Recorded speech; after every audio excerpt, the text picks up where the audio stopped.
కేంద్ర మాజీ మంత్రులు మెగాస్టార్ చిరంజీవి, అశోక్ గజపతిరాజు ఇలాంటి వాళ్ళు అటు పార్లమెంట్ ఇటు అసెంబ్లీ నుంచి కూడా పెన్షన్లు పొందుతున్నారు, రెండు రకాలుగా లబ్ధి పొందుతున్నారు అనే విమర్శలు ఇటీవల కాలంలో చాలా తీవ్ర స్థాయిలో వినిపించాయి. అదే సమయంలో ఇప్పుడు ఆంధ్రప్రదేశ్లో ఉన్నటువంటి ముఖ్యమంత్రి కానీ ఉప ముఖ్యమంత్రి కానీ వీళ్ళకు కూడా భారీగా వేతనాలు ఇతర ప్రయోజనాలు అందుతున్నాయి. వీళ్లలో ఎవరికైనా పెన్షన్లు ఆగిపోయినా, జీతాలు ఆలస్యమైనా సహిస్తారా? ఊరుకుంటారా? వాళ్ళ జీతాల్లో కోత పెడితే కిక్కురు మనకుండా సాగిపోతారా? కానీ ఆంధ్రప్రదేశ్ రాష్ట్ర ప్రజల హక్కుగా భావించే విశాఖ ఉక్కు కార్మికులు మాత్రం జీతాలు రాకపోయినా కిక్కురు మనకూడదు అని పవన్ కళ్యాణ్, చంద్రబాబు నాయుడు చెప్తున్నారు. వైజాగ్ స్టీల్ ప్లాంట్ను ఉద్ధరించేశాం అని వీలు దొరికిన ప్రతి చోట వల్లిస్తున్నారు. ఏం ఉద్ధరించారు? ఒక్కసారి ఈ డేటా చూడండి. వైజాగ్ స్టీల్ ప్లాంట్ కార్మికులకి గత ఏడాది 2024 సెప్టెంబర్లో సగం జీతం మాత్రమే ఇచ్చారు, మిగతా 50% బాకీ ఉంది. అక్టోబర్ నెలలో 65% శాలరీ ఇచ్చారు, 35% పెండింగ్లో ఉంది.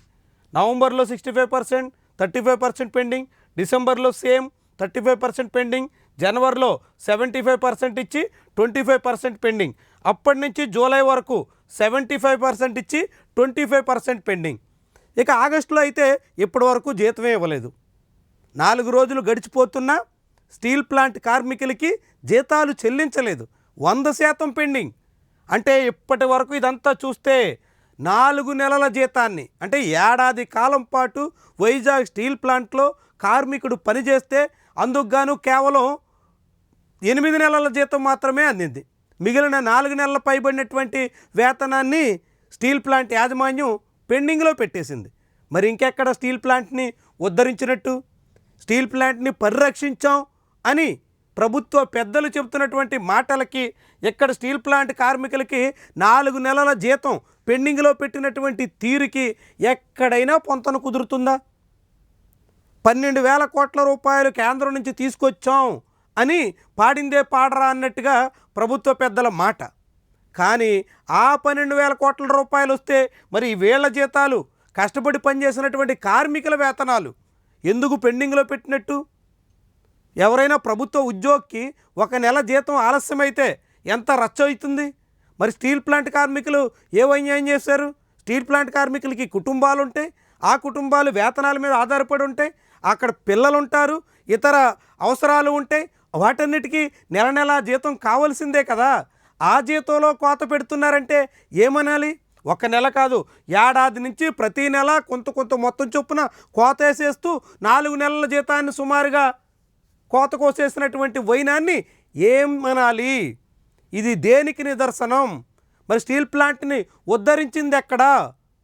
తమ వేతనాలు నెల నెల సకాలంలో వచ్చేయాలని కోరుకునేటువంటి ముఖ్యమంత్రి, ఇతర మంత్రులు, తమ పెన్షన్లు 1 కాదు 2, 3 రావాలని కోరుకునేటువంటి నాయకులు ఉన్న కాలంలోనే వైజాగ్ స్టీల్ ప్లాంట్ కార్మికులకి ఈ దుస్థితి ఎందుకు? వైజాగ్ స్టీల్ ప్లాంట్ కార్మికులు జీతాల కోసం ఎదురు చూడాల్సినటువంటి దౌర్భాగ్య స్థితి ఎందుకు? కార్మికులతో పాటు పెన్షనర్లు కూడా స్టీల్ ప్లాంట్లో తమ జీవితాన్ని దారబోసినటువంటి వేల మంది పెన్షనర్లు, వాళ్ళందరూ వాళ్ళకి రావాల్సినటువంటి జీత భత్యాల కోసం, పెన్షన్ల కోసం ఎదురు చూపులతో గడపాల్సినటువంటి దుస్థితి ఎందుకు?